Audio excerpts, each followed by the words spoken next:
Everyone, it's great to be here, with the newly freshly minted Deputy Premier Paul Toole, and I know Paul very well, and I know that he's going to be a great servant for the people of New South Wales, but more particularly for rural and regional New South Wales. As I said the other day, he's got very big shoes to fill. The Deputy Premier John Barilaro was somebody who fought incredibly hard for rural and regional communities.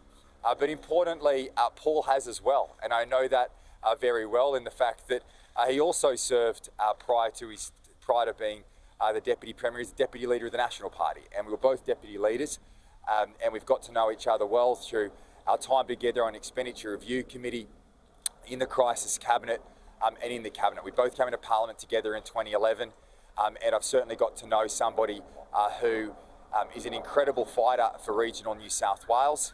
And I know that together we will be working very, very closely to benefit the lives of people right across our state, but particularly those in regional and remote communities. I said to Paul when he called me this morning, so when we get the first flight, as soon as we're allowed out to regional New South Wales, I'll be out there with Paul.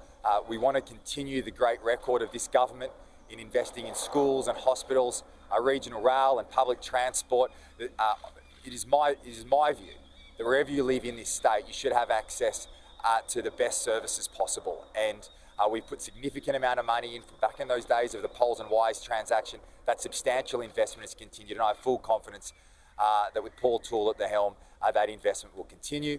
And obviously today we'll be swearing in the remainder of the New South Wales Cabinet. Yesterday, obviously 4 ministers were sworn in. As I said, we'll be holding the reshuffle over the summer break. What is most important right now is that every member of my team is focused on serving the people of New South Wales. We will go in, the ministers will be sworn in, and then they'll be straight back to work. So Paul, why don't you say a few words? Yeah, thanks, Dom. And I think today, is a message of actually getting on with business as usual. When I got elected this morning, the first call I made was to the Premier, Dominic Perrottet, talking about getting together, getting out into the regions, and making sure that we're going to represent people right across this state, no matter where you live. We want to make sure that that investment remains strong, and that we actually provide the services that you both need and deserve. Dom's right. We've had a very strong relationship together. We've been able to work together on things that matter, through Crisis Cabinet, through Expenditure Review Committee. We've even been up in the Upper Hunter by-election working together. And I'll tell you what, he knows the things that matter to me. He knows the things that matter to my communities. And today, by bringing in the new team, swearing them in very quickly and swiftly, we're getting on with the job of representing the people of New South Wales. Coincidentally, it is the Perrottet Toole government, so my initials are PT, so I think there was something already in that as well. So I look forward to working with Dom, and I'll tell you what, we're going to get on with the job for the people of this state.